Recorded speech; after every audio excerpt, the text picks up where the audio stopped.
और आज के सेशन में हम बात करेंगे ग्लोबल ऑब्जेक्ट्स के बारे में। तो बेसिकली अगर ग्लोबल ऑब्जेक्ट्स हमारे इम्प्लिसिटी ऑब्जेक्ट्स होते जिन्हें हमें डायरेक्टली क्रिएट नहीं करना पड़ता, वो इनबिल्ट ऑब्जेक्ट होते जिसका हम डायरेक्टली अपने प्रोग्राम में यूज़ करते हैं। अगर आपने जावास्क्रिप्ट प्रोग्रामिंग देखा हो तो उसमें हमारे पास बहुत सारे ग्लोबल ऑब्जेक्ट्स थे, जैसे कि set time out, clear time out, set interval, clear interval. इस तरह के हमारे पास बहुत सारे ग्लोबल ऑब्जेक्ट्स हैं। सिमिलरली अगर हम बात करें नोड जेएस में, तो नोड जेएस में भी हमारे पास सिमिलरली ग्लोबल ऑब्जेक्ट्स अवेलेबल हैं। तो यहाँ पर हम सबसे पहले यूज़ करते हैं सेट टाइम आउट। अब जो सेट टाइम आउट होता है, इसमें इस ग्लोबल ऑब्जेक्ट्स में हमें दो वैल्यू पास करनी होती है। एक ये हमारा फंक्शन होता है सेट टाइम आउट, और इसमें हमें दो पैरामीटर पास करना था। पहला होता है फंक्शन और दूसरा होता है डिले टाइम। बेसिकली अगर हम सिंपल वे में देखा जाए तो ये जो फंक्शन होता है किसी पर्टिकुलर टाइम बाद किसी इवेंट को परफॉर्म करने के लिए हम यूज़ करते हैं। सपोज़ मैं चाहता हूँ कि मैंने कोई मैसेज राइट करके लिखा और मैं उससे चाहता हूँ 1 घंटे बाद ऑटोमेटिक सेंड हो जाए। तो उस कंडीशन में मैं इस फंक्शन का यूज़ कर सकता हूँ। तो यहाँ पर हम सबसे पहले यूज़ करेंगे set time out. Set time out, और इसमें हम क्या करेंगे, फंक्शन पास करेंगे। ये हमारा एनोनिमस फंक्शन होता है। देन हम इस फंक्शन को बॉडी देते हैं, और इस सेट टाइम आउट में हम दूसरा जो पैरामीटर होता है वो टाइम डिले मीन्स कितने पर्टिकुलर। तो यहाँ पर हम ये हमारा फंक्शन होता है, मीन्स ये फंक्शन परफॉर्म होगा और कितने टाइम बाद परफॉर्म होगा, ये 3000 मिली सेकेंड मीन्स 3 सेकेंड बाद। तो यहाँ पर हम क्या करते हैं, कंसोल प्रिंट करवा लेते हैं। तो यहाँ पर हम लिखते हैं कंसोल डॉट लॉग, और यहाँ पर मैं लिखता हूँ मैं 3 सेकेंड बाद यहाँ पर परफॉर्म करूँगा हेलो।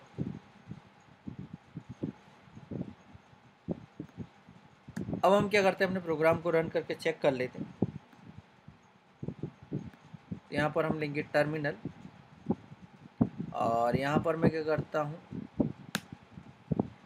ये हमने अपना सर्वर रन किया। यहाँ पर आप देख सकते हैं जैसे ही मेरा 3 सेकंड पास होंगे, ये मेरा फंक्शन मीन्स इस फंक्शन की बॉडी कॉल हो जाएगी। सिमिलरली हमारे पास एक दूसरा होता है जो फंक्शन होता है सेट इंटरवल। तो यहाँ पर हम यूज़ करेंगे set interval function. Set interval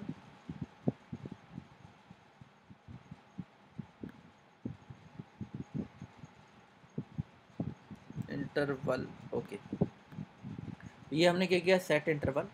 अब इसमें हम एक वेरिएबल लेते हैं, और इस वेरिएबल का मैं नाम रखता हूँ वेरिएबल काउंट, और मैं इसे इनिशियलाइज कर देते हैं हम 0 से।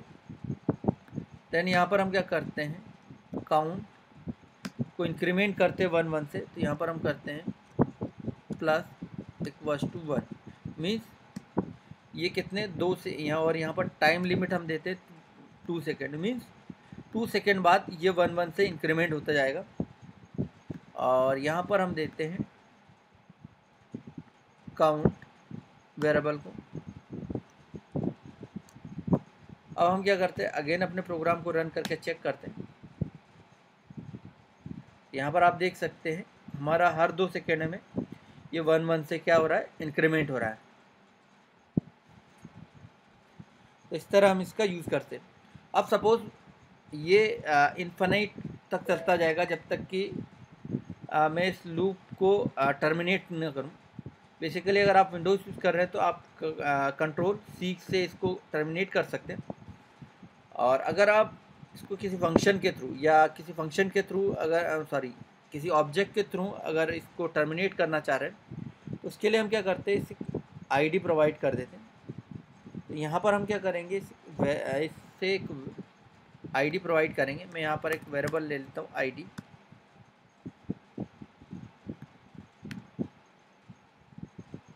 और यहाँ पर हम क्या करते हैं, यहाँ पर हमें कंडीशन देते हैं, इफ़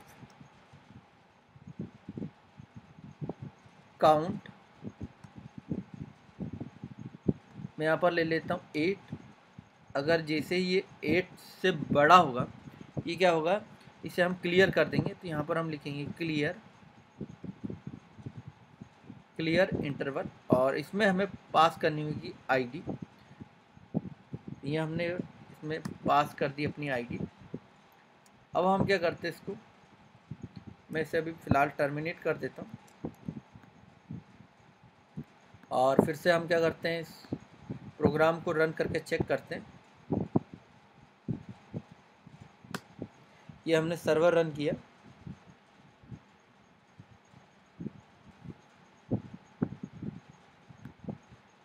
फोर 5 6 7 8, और जैसे ये 9 पहुंचा, ये क्या हमारा प्रोग्राम टर्मिनेट हो गया। सिमिलरली हमारे पास कुछ और ग्लोबल ऑब्जेक्ट्स है, जैसे कि डायरेक्टरी नेम। अगर हमें किसी प्रोग्राम में डायरेक्टरी का नेम पता करना है, तो उसके लिए हम क्या करते हैं, यहाँ पर लिखते हैं console.log, और यहाँ पर आपको 2 बार लिखना underscore directory name, dir name, और मैं इसे रन करके चेक करता हूँ। तो हम रन करके चेक करते हैं।